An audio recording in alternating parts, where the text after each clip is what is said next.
John, welcome. Thanks for coming on. I know you got pulled out of a meeting, so thank you very much. And I'm Dave Whalen. I'm the Associate Dean of Student Activities, Recreation, and Athletics here. And we have some wonderful, excited people here to say hello to you. Everybody say hi to John.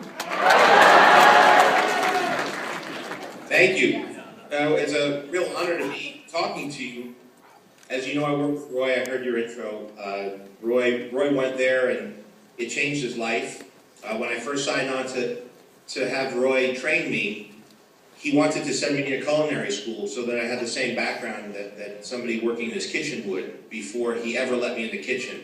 He was hoping to send me up there to upstate New York to study, but for like 6 months. But I said that's not the way the movie business works. I can't go away for 6 months to be a real student.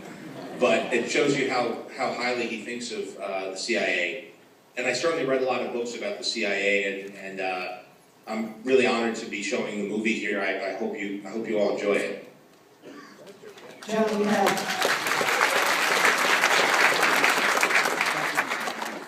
John, I'm going to have to kneel down here, but... John, we have... thank you very much again for taking your time. We have 3 students who would like to ask you a question. So I think Eric is coming forward first. And Eric has got a needle.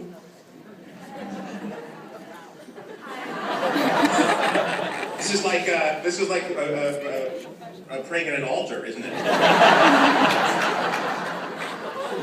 Light a candle and you're drinking. So my question is, why did you choose Roy Shore to be your coach? Well, I had written the script, and it was about a guy who started off as a chef in a French kitchen, as you'll see, and then through circumstances that I don't want to spoil for you, he ends up walking away from the profession, or at least the track of the profession that he had thought he would follow. He then gets a food truck and decides to try to scale everything down and find his voice, and then through social media, things grow and change. In doing research, Roy's story was very similar to that. You know, after he was a good student there at the Culinary Institute, he went off to Los Angeles. First he went to New York. He worked in Le Bernardin.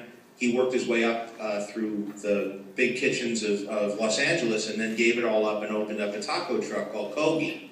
And through the use of Twitter and coming up with a really good flavor profile, he created a product that was able to spread because of social networking. And so he covered all the bases. He could be an expert in the script and help me rewrite the script to make it more accurate, sort of as a technical advisor. He could come up with menus for the restaurants, and he could also help us design the truck. And as an actor, make me understand what it felt like to actually go through that experience. Thank you. Thank you for your question.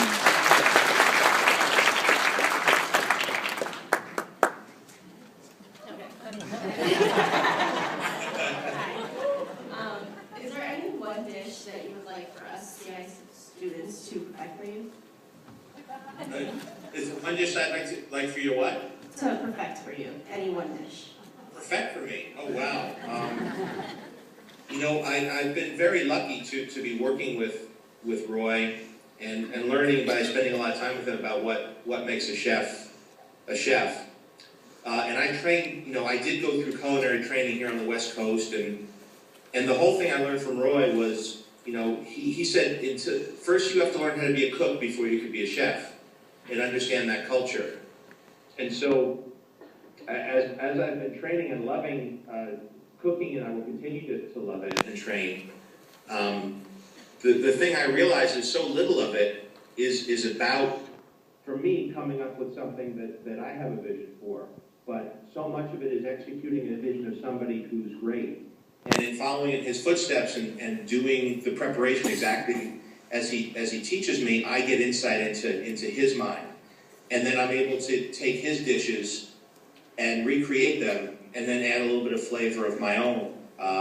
So the thing that's really impressed me more so than perfecting specific dishes and improving on them is learning to understand them by emulating the steps of preparation that the chef teaches me to do. And I love the discipline of it, and I love the organization of it, and I love the culture of it. And a big thing that Roy had said was that most Hollywood movies get it wrong. So instead of me asking you to do something for me, I hope that what I'm doing could either reinforce what you've learned already or give you some insight into what the world has in store for you as you enter the restaurant world.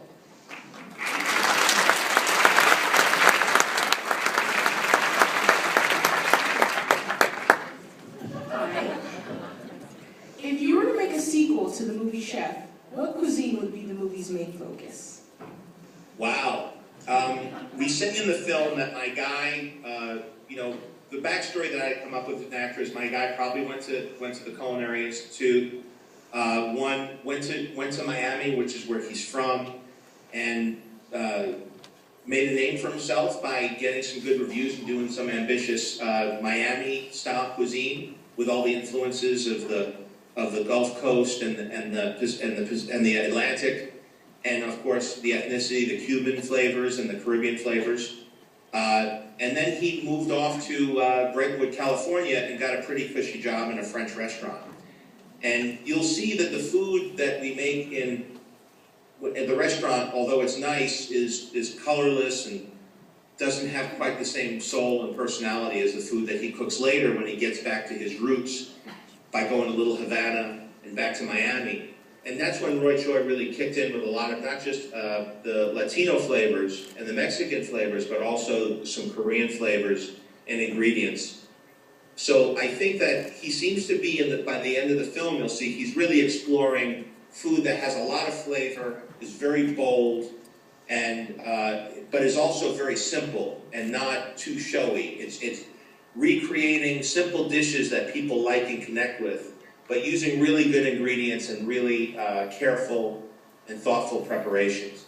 And you'll see as the film goes on, I really took some time to really show what the cooking is, and there's nuances and differences from menu to menu. And a mainstream audience kind of gets it, but I think you guys will really see it and see the subtle differences that Roy was able to achieve in the food design and styling. That's really cool. So short answer, I think he'd be getting into Cuban food and Caribbean food. Thank you so much.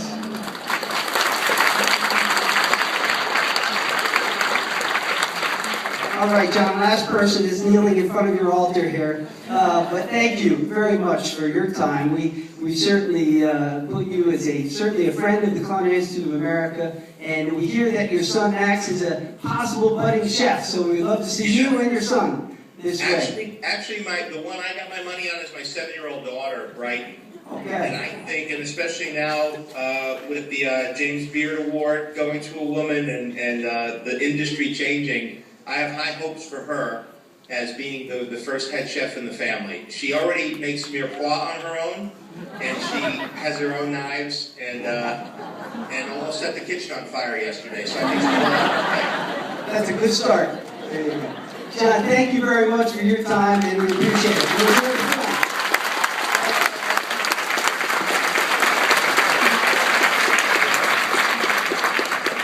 So, folks, before we get